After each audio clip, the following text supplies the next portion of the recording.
Okay, let's take a look inside this Chris Craft. Pretty typical layout, I suppose.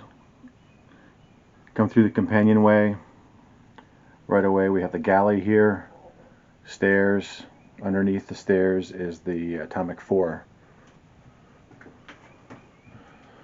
We have a hand pump sink, excuse the mess, a ice box underneath there. This sort of, I don't know, kind of pointless recessed area, which also has an outlet, a light, and the main battery switch. Some sliding cabinets.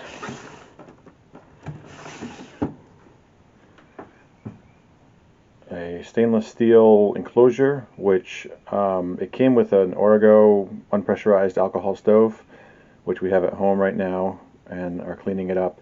Not totally sure it was the original because there's these sort of offset mounts to shrink it down, which don't seem like it would be how the factory would do it. And cabinet underneath, and a little cabinet here. Now this cabinet actually was not fully functional. It's also the back of an electrical panel, the original electrical panel, which was over on the side here. I'm in the process of removing that, and I'm going to rewire the whole boat.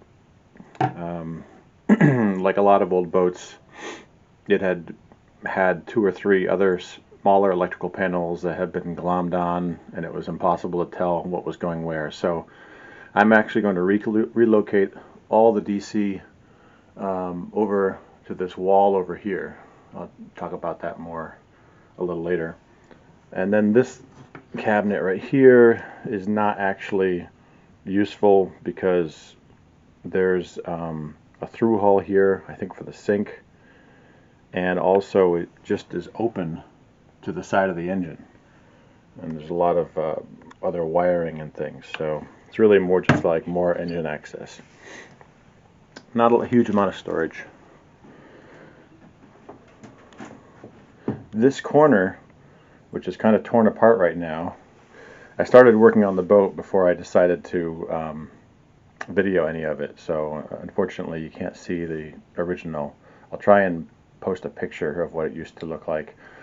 This was a quarter berth, so this whole missing area was just more of this decking that runs down underneath the cockpit, and I decided that I don't need that much sleeping space, so I'm going to turn it into kind of a small nav station with the electrical panel on the wall here.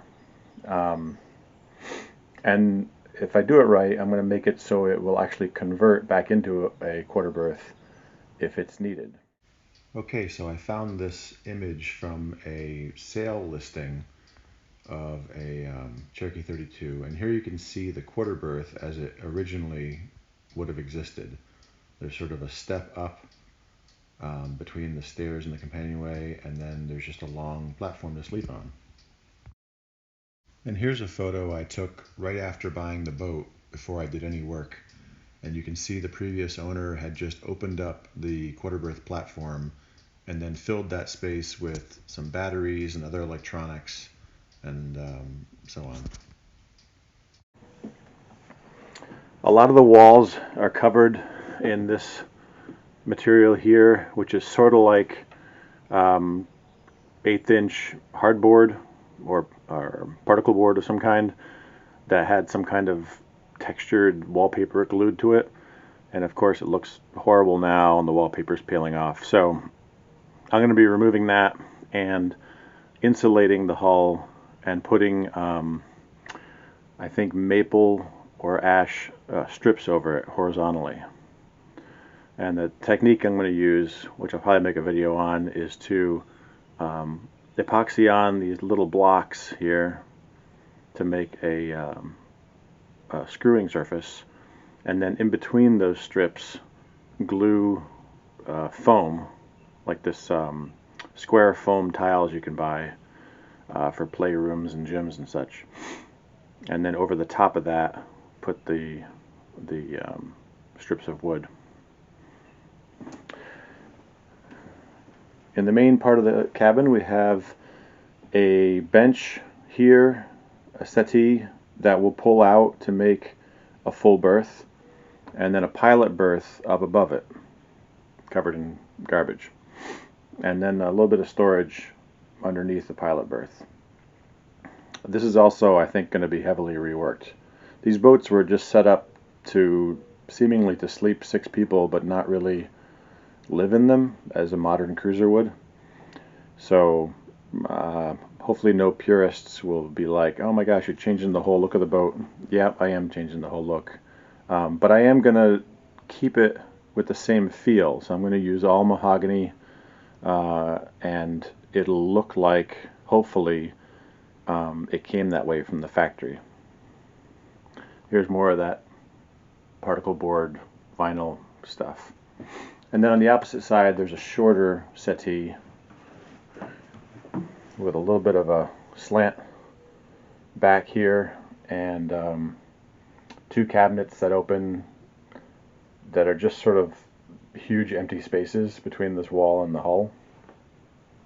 So it's hard to really organize anything. I might have to put some shelves in there. And then a shelf above that. There are grab rails that run the full length of the walls on both sides. And there's also handrails that go in the ceiling that are currently removed because I have them at home getting revarnished. So these holes in the ceiling, there would normally be grab rails running all the way down. And a grab rail here on this bulkhead. Okay, the head is unfortunately torn apart, so you don't get to see how it originally looked. Straight across from the door was the toilet, or the head itself, I suppose. And then there was sort of a vanity here with a single sink. And there's a through hole down here at the bottom. And in the corner here is where the mast comes down and stands. And opening port light here. Then there's a locker, which, like the other one I talked about, doesn't have any shelving or anything, so it's really just access to a big hole between this wall and the hull. So I might put some shelves in there. Okay, once again I found a photo from a sale listing of what a really original looking head would have looked like, with the cabinet on the left there, and looks like a mirror on the wall and toilet paper holder.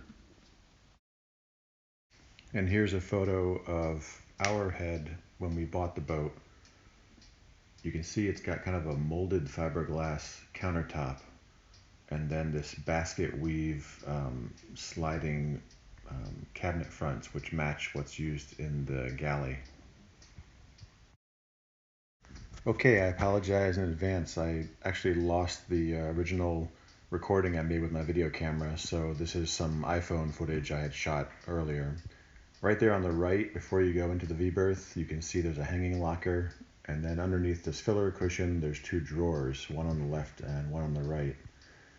There's a grab rail there on the wall, a port light on both sides, and 2 shelves at the front end that are on either side of access to the chain locker. And here you can see the sort of homemade hatch that's at the top of the V-berth. It's just kind of a simple plywood affair that's been painted, and as I mentioned last week when we were looking at the outside, it doesn't really fit properly, so I'm going to have to rebuild that too. In the next video I'm going to go over some of the systems on the boat, like the plumbing, electrical, the through hulls, the engine, and so on, and then I'll start a series of videos where I begin to fix and restore things. Thanks for watching.